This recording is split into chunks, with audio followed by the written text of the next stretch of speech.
Hindi si Moto ang ating gamit na motor. May badyos naman din na dumating na di natin inaasahan. Ito na yung shop.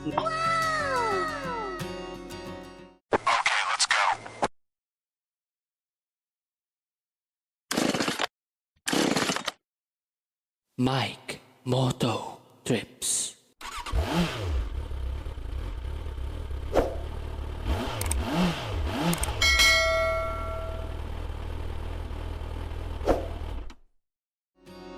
So, what is up mga kamoto trips? Kung napapansin nyo mga kamoto trips, hindi si Moto ang ating gamit na motor. Bale, nakikigamit lang tayo ng motor ngayon sa isa sa mga tropa natin. Bale, may nangyari lang na hindi natin inaasahan mga kamoto trips. So, after ng pag-upload natin ng magandang balita tungkol sa ating channel na finally monetize na tayo, may badyos naman din na dumating na di natin inaasahan. Bale mga kamoto trips, isa sa mga libangan ko ang maglinis ng motor. Till one day na isipan kong linisan yung ating engine sprocket kasama ng kadena, hanggang sa napansin natin itong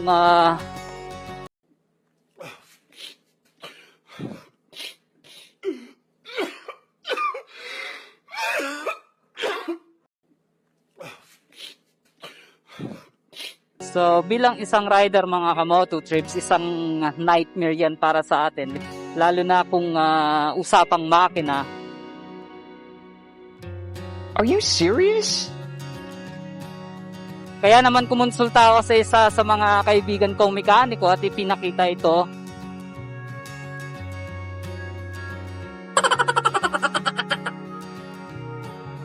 At yun, naisuggest niya mga kamoto trips na bumili ako ng bagong sprocket.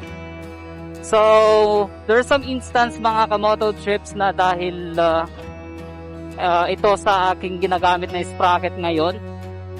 So, hindi ko sure kung ito nga ba yung standard size ng sprocket at kadena ng ating motor. Pero tingin ko oversize ito kaya nagka ganito ang ating engine. So, ngayon, ayun, papunta tayo sa isa sa mga shop na pinupuntahan ko sa Cavite. Bale, disclaimer lang mga kamoto trips, hindi to sponsored video. Gusto ko lang ipakita sa inyo tong shop na to dahil highly recommended ko.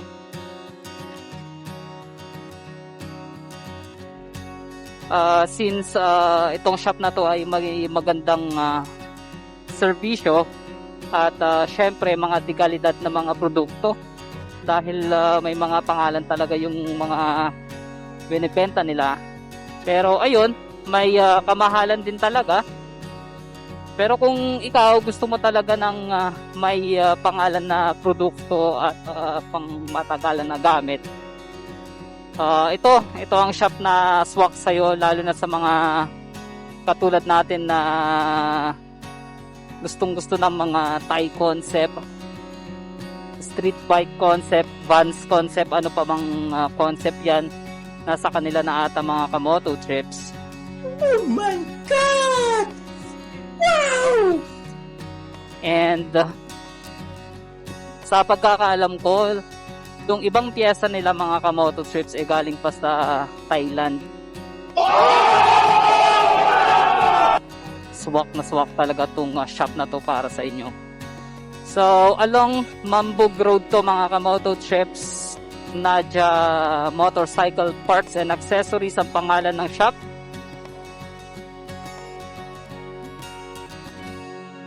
So, balitaan ko na lang kayo mga kamoto trips pag nandun na tayo.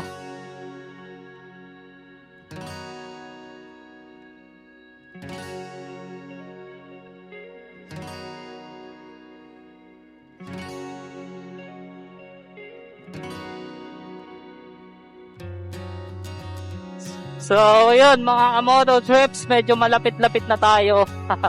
Medyo nakakailan lang talaga kapag may kasama ka pala mag-vlog. So, papasok na tayo sa Mambug Road, mga kamoto trips.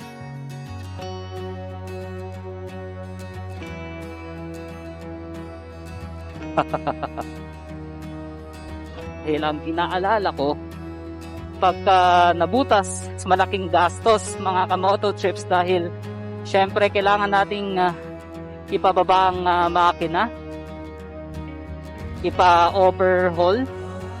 So may dalawang option naman akong naiisip kung paano matatakpan yung butas kung sakaling mangyari nga yan. Pero it's still, kailangan pa rin ibaba yung makina. So yung una yung ipapamachine shop, pero ang iniisip ko dyan hindi na ganun ka tibay katulad ng original, 'di ba? Kumbaga may tapal na kasi.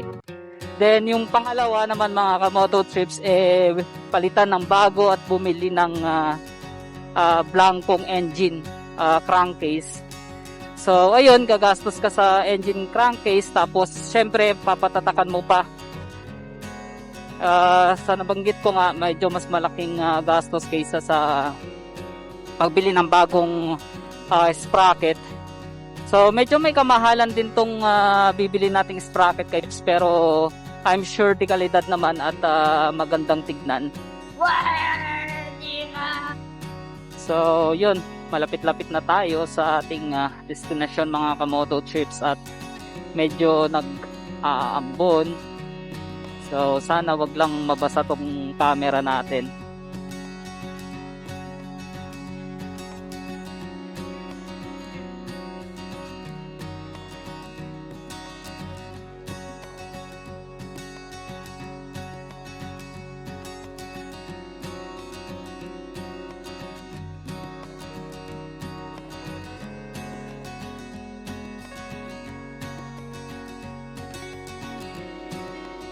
Tol, antayin mo lang ako dyan.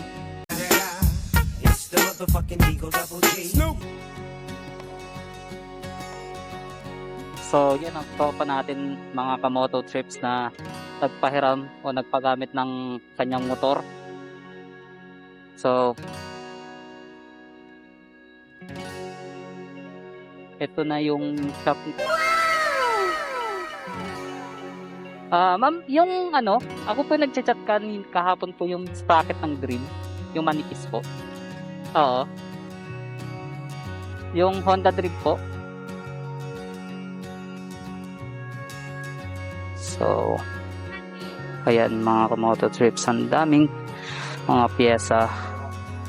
So, ayan pala yung pangalan ng shop nila, Naja Motorcycle Parts.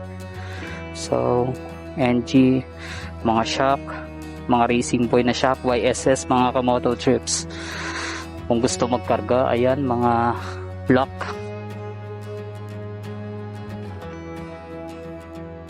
Opo, ako yung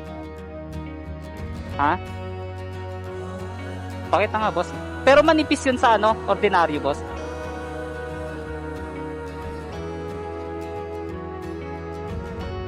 $428 yun. Yung sinasabi nyo sa akin $415, wala kayong ganun ngayon? Oo. Yung may pinakita kasi sa akin kulay pink at saka kulay blue nun eh. Oo. Ha?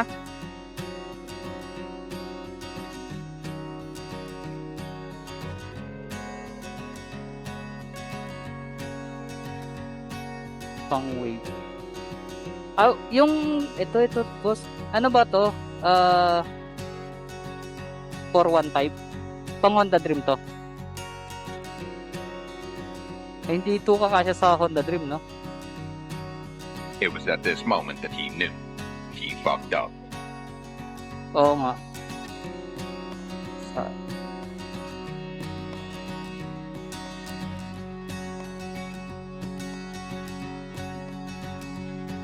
Akala, ito po kasi yung sinend sa akin sa Facebook, sa Messenger. Sabi, ito daw pang Honda Dream. Ito nga ata 1.4, di ba? Pagkano to, boss? Itong, ha? 900. Bali, isang ganito lang, 1.4 na.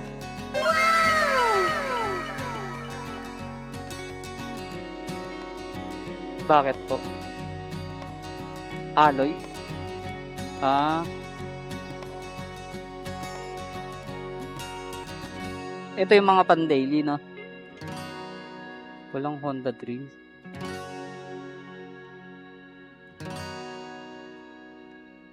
Kasi boss, yung ang nangyari kasi sa motor boss, yung engine, yung crankcase ko ng engine, may uka na ganun na. Parang kinamot. So, ito yung dati kong gamit eh. Ito oh. Bale, parang 428 din ata yan eh. Ito, 428 yung kadena. Ito na yung standard size talaga nila, di ba? Ang hinahanap ko, medyo mas manipis sana. Wala. Tapos ito, baka pag sa ahonan, mas bitak din niya, no?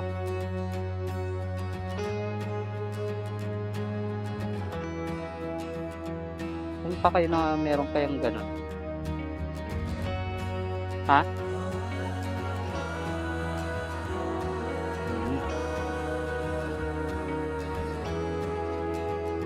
Hindi na kayo magkakaroon ng stock uli nun?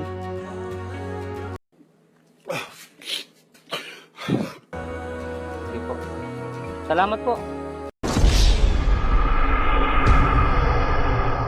So, ayun mga kamoto trips, bigo tayo.